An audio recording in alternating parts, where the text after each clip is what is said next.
Imagine standing in the middle of the Arabian desert just 60 years ago. Nothing but endless sand stretching toward the horizon. No skyscrapers, no luxury hotels, no shopping malls, no artificial islands. Just a small fishing village where most people made a living from pearl diving or trading with nearby countries.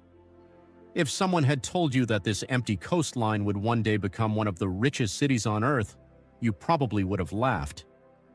Yet today, Dubai is home to the world's tallest building, some of the most expensive hotels ever built. Luxury cars fill its streets, millions of tourists visit every year, and people from every corner of the planet dream of living or doing business there. So, how did a city surrounded by desert become one of the wealthiest places on Earth? Most people think they already know the answer. Oil. After all, the Middle East is famous for oil.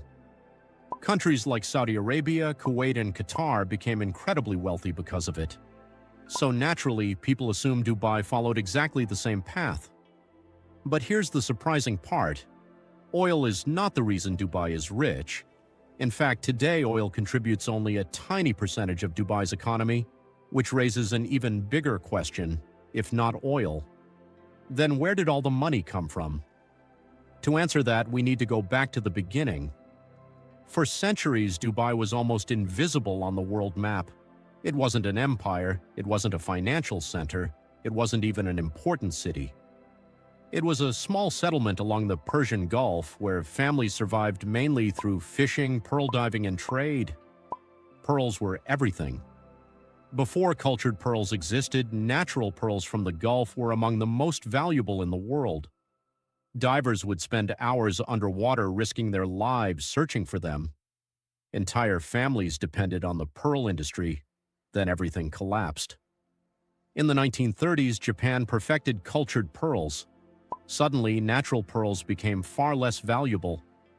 Dubai's biggest source of income disappeared almost overnight. The city entered a severe economic crisis.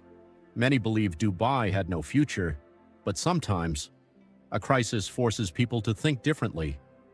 In 1958, a man named Sheikh Rashid bin Saeed Al Maktoum became the ruler of Dubai. Unlike many leaders of his time, he wasn't focused on becoming rich today. He was thinking 50 years ahead. He looked at Dubai's location and realized something incredibly important. The city sat almost exactly between Europe, Asia, and Africa. Ships passed nearby every day. Air routes connected east and west. Dubai couldn't compete in manufacturing. It couldn't compete in agriculture. But maybe it could become the place where the world did business.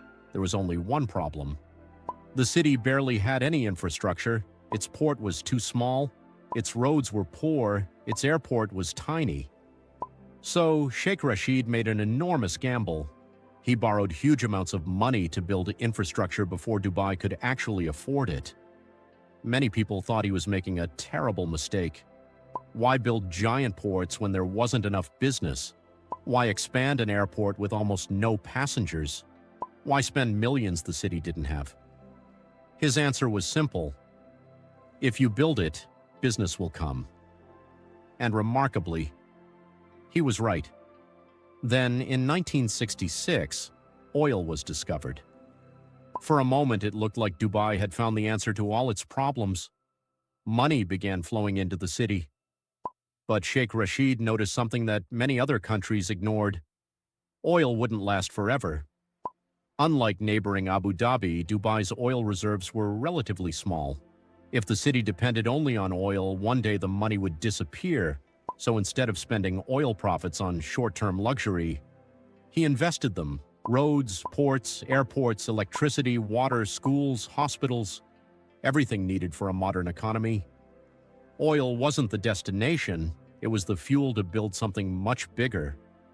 One of Dubai's smartest decisions came in 1979. The government created Jebel Ali Port.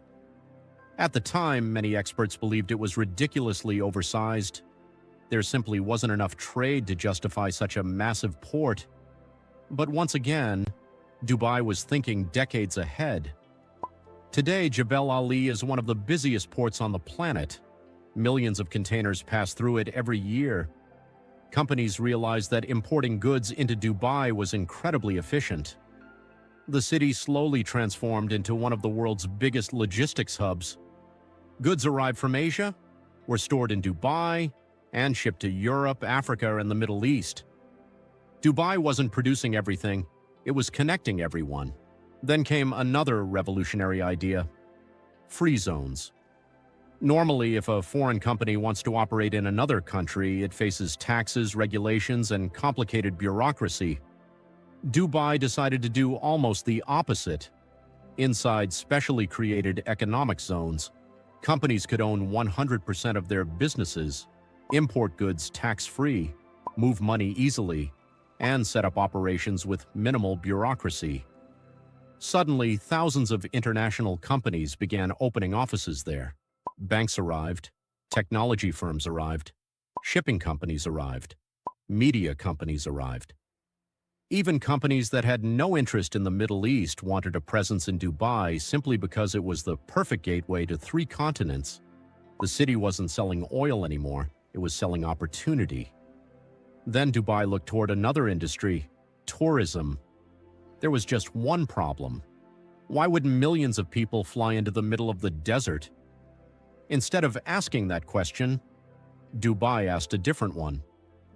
What could we build that no other city has? The answer changed everything. The Burj Al Arab, one of the world's most luxurious hotels. Then came Palm Jumeirah, an artificial island built in the shape of a palm tree. People couldn't believe it. An island built by humans, visible from space. Then came indoor ski slopes, massive shopping malls, luxury resorts, the Dubai Fountain, and finally, the Burj Khalifa, the tallest building ever constructed. These weren't just buildings, they were advertisements. Every time someone shared a photo online, Dubai received free marketing. The city became a global symbol of luxury and ambition. Millions wanted to see it with their own eyes. At the same time, another strategy was quietly making billions. Real estate. Foreigners were allowed to buy luxury apartments and villas. Developers built entire neighborhoods almost overnight.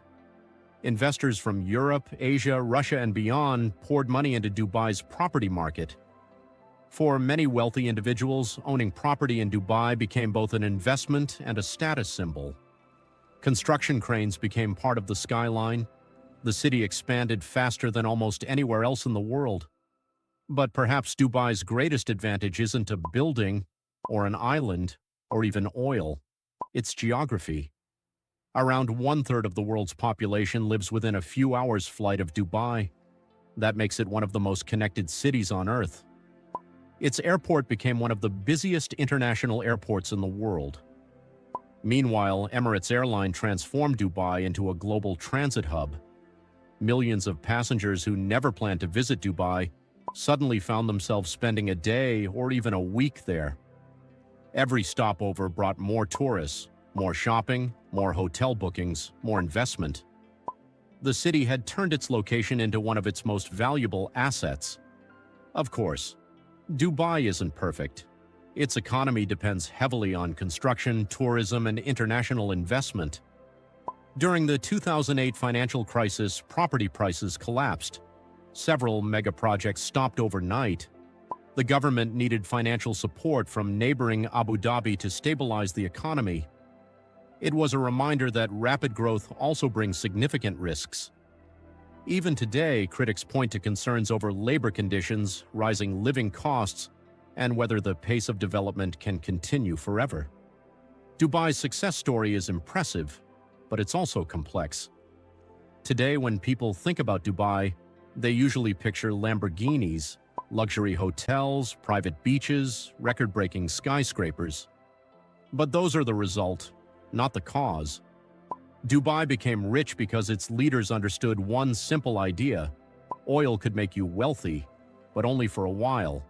Trade, tourism, finance, real estate, logistics, global business. Those could create an economy capable of surviving long after the oil runs out. The desert didn't become rich by accident. It became rich because generation after generation kept making decisions designed for the future instead of the present. The next time you see the Burj Khalifa rising above the skyline, or a photo of Palm Jumeirah stretching into the sea, remember, those aren't monuments to oil, they're monuments to one of the most ambitious economic transformations the modern world has ever seen. Thanks for watching. If you enjoyed this story, make sure to like, subscribe, and turn on notifications so you never miss the next one. Until next time. Behind every fortune, there's a story.